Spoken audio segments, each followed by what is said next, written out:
فأعوذ بالله من الشيطان الرجيم بسم الله الرحمن الرحيم قل لا أسألكم عليه أجرا إلا المودة في القربى صدق الله مولانا العظيم وبلغنا رسوله النبي الأمين المتين المختار الكريم ونحن على ذلك من الشاهدين والشاكرين والحمد لله رب العالمين. بارگاہ رسالت معاف صلی اللہ تعالی علیہ وسلم میں درود پاک کا ہدیہ پیش کریں. اللہم صلی علی سیدنا و مولانا محمد معدن الجود والکرم وآلہ واصحابہ الکرام وابنہ الکریم وبارک وسلم صلاة دائمتا سرمدا ابدا. عزیزان گرامی وقار، کل میں نے آپ کے سامنے یہ بات رکھی تھی. اللہ کے حبیب صلی اللہ تعالی علیہ وسلم نے ارشاد فرمایا علموا اولادکم ثلاث خصال، اپنی اولاد کو 3 عادتیں ضرور سکھا دینا، 3 باتیں ضرور سکھا دینا. وہ 3 عادتیں اور 3 باتیں کیا ہیں؟ حب نبیکم و حب اہل بیتہ و قراءۃ القرآن الکریم. تم اپنے نبی کریم صلی اللہ علیہ وسلم کی محبت انہیں سکھانا اور نبی کے اہل بیت کی محبت سکھانا، اور ساتھ ہی قرآن عظیم کی تلاوت انہیں ضرور سکھانا. آج میں اسی بات پر عرض کرنا چاہتا ہوں کہ اہل بیت کی محبت کیا ہے اور اہل بیت کون ہیں. رسول کریم صلی اللہ تعالی علیہ وسلم کے گھر والوں کو اہل بیت کہا جاتا ہے. گھر والوں کئی روایات موجود ہیں، قرآن پاک میں بھی ذکر آیا ہے انما یرید اللہ لیذھب عنکم الرجس اہل البیت. اللہ تبارک و تعالی نبی کے گھر والوں سے ہر برائی کو پاک کرنا چاہتا ہے، ہر طرح سے انہیں خوب صاف و ستھرا فرماتا ہے. تو اہل بیت بزرگوں سے ہمیں جو روایات ملی ہیں، ان اہل بیت میں رسول کریم صلی اللہ تعالی علیہ وسلم کی ازواج مطہرات بھی ہیں، امہات المومنین جو تمام مومنوں کی ماں ہیں، میرے آقا صلی اللہ علیہ وسلم کی بیویاں وہ اہل بیت میں شمار کی گئیں. اور ان کے علاوہ حضور پاک صلی اللہ تعالی علیہ وسلم کی اولاد امجاد اور خاص طور پر اہل بیت کا ذکر جن شخصیتوں پر ہوتا ہے وہ سیدنا علی مرتضیٰ، سیدہ فاطمہ الزہرا اور حسنین کریمین رضوان اللہ علیہم اجمعین کی ذات پر. اہل بیت حضور پاک صلی اللہ علیہ وسلم کے خاندان کو کہا جاتا ہے. بسا اوقات روایت میں یہ بھی ملتا ہے کہ نبی کے خاندان میں تو نہیں ہے لیکن نبی نے ان کو بھی اپنا گھر والا کہا ہے. وہ ایک صحابی ہیں جن کا نام سلمان فارسی ہے. حضرت سلمان فارسی فارس کے رہنے والے، عربی نہیں ہیں. یہ مدینہ طیبہ میں برسوں سے رہ رہے تھے. رسول کریم صلی اللہ علیہ وسلم کی مدینہ آمد سے پہلے ہی مدینہ میں وہ موجود تھے. پہلے یہ ان کا باپ تھا آگ کو پوجا کرنے والا اور اسی مذہب میں پلے بڑھے، لیکن بعد میں پھر عیسائی ہو گئے. عیسائیوں کی گرجا گھر میں خدمت کرتے کرتے کافی سال انہوں نے گزارے. ایمان والے جو عیسائی تھے اس زمانے میں، ان کی صحبت میں آپ نے وقت گزارا. پھر وہ وقت آیا جب آپ مدینہ طیبہ آخری نبی کو تلاش کرتے کرتے پہنچ گئے تھے. اب اللہ کے نبی صلی اللہ علیہ وسلم جب مدینہ تشریف لائے، ایمان لے آئے سلمان فارسی، لیکن ایک مسئلہ پیش آیا تھا.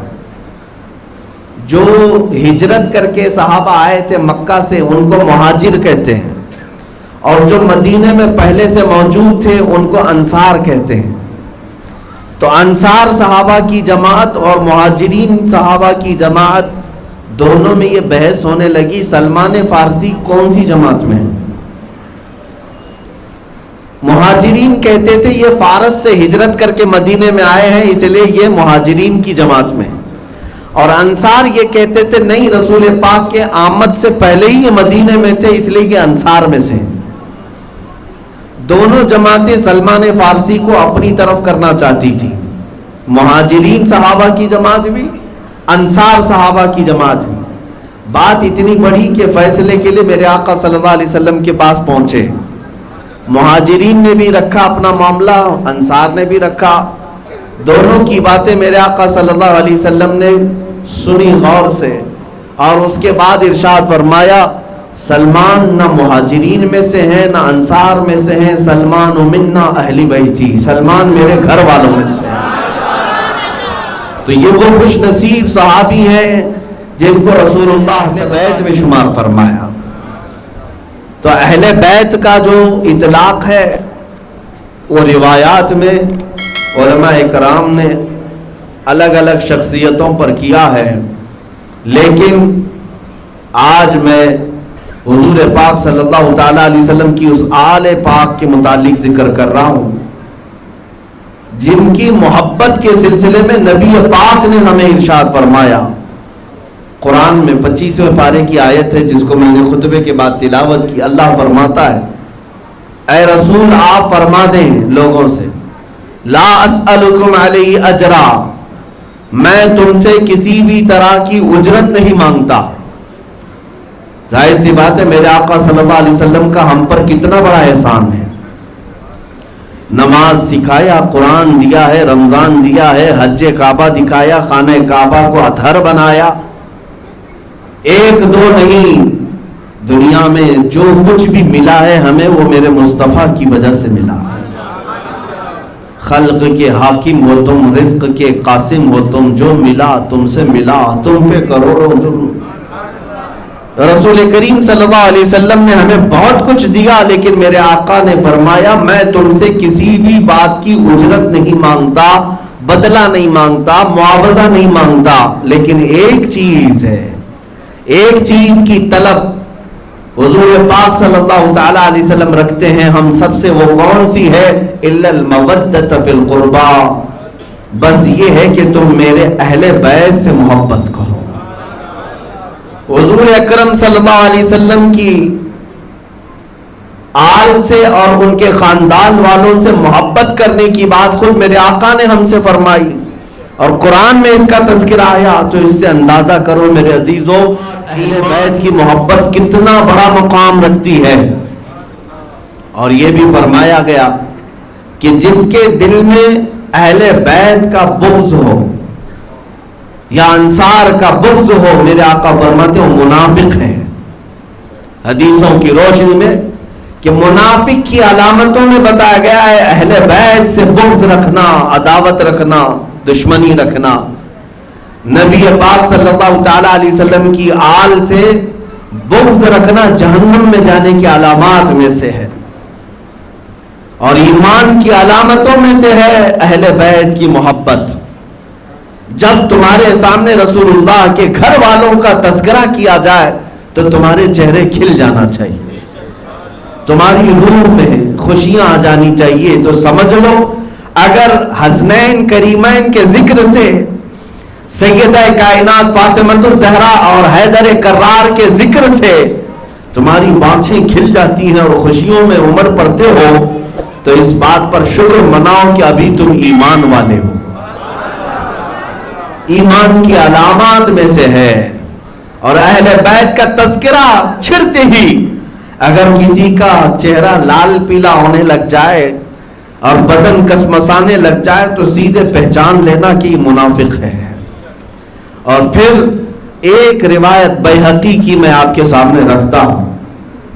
پوچھا گیا حضور پاک صلی اللہ تعالی علیہ وسلم سے کہ کوئی بندہ ایمان لانے کے بعد بھی نمازیں پڑھتا ہے، روزے رکھتا ہے، زکوٰۃ بھی دیتا ہے، اس کے باوجود بھی نبی پاک صلی اللہ تعالی علیہ وسلم کی آل سے، اہل بیت سے محبت نہیں کرتا، تو ایسا کیوں ہے؟ ایسا کیوں ہے؟ سنو توجہ سے، میرے آقا صلی اللہ علیہ وسلم 3 وجہوں میں سے کوئی ایک وجہ اس کے اندر ہوگی تبھی وہ میری اہل بیت سے نفرت رکھے گا. 3 وجہوں میں سے کوئی ایک ہوگی اس کے اندر تبھی وہ اہل بیت سے بغض رکھے گا. مسلمان تو نظر آئے گا لیکن بغض رکھے گا. وہ 3 وجہیں کیا ہیں؟ فرماتے یا تو وہ منافق ہوگا، پہلی چیز صرف دکھاوے کے لیے مسلمان ہوا ہے، اندر سے کافر ہی ہے، اس کو منافق کہتے ہیں. یا تو منافق ہوگا. دوسرے نمبر پر فرماتے یا تو زنا سے پیدا ہوا ہوگا. دوسرے نمبر پر بغض رکھتا ہے اہل بیت سے، یا تو منافق ہے یا ولد الزنا ہے، زنا سے پیدا ہوا ہے. تیسرے نمبر پر فرمایا گیا یا تو ولد الحیض ہے، جس کا مطلب ہوتا ہے کہ اس کی ماں حیض کے دنوں میں تھی جب اس کے باپ نے جمع کیا اور حمل قرار پایا. حرام دنوں میں جب مرد کو اپنی عورت کے ساتھ شب باشی کرنا حرام تھا، ایام حیض میں جب عورت ناپاک ہو، ان دنوں میں اگر کسی نے جمع کیا اور حمل ٹھہرا ہے، اس سے پیدا ہوا بچہ ہوگا تو بھی ہو سکتا ہے کہ وہ اہل بیت سے بغض رکھتا ہو، نفرت رکھتا ہو. یہ 3 وجہ بھی بڑی ہی سخت ہے میرے عزیزو. اللہ تعالیٰ اس بلا سے اور اس وبا سے ہم سب کو محفوظ رکھے. اللہ ہمیں اہل بیت کی محبت میں جلائے، اہل بیت کی محبت میں موت عطا کرے.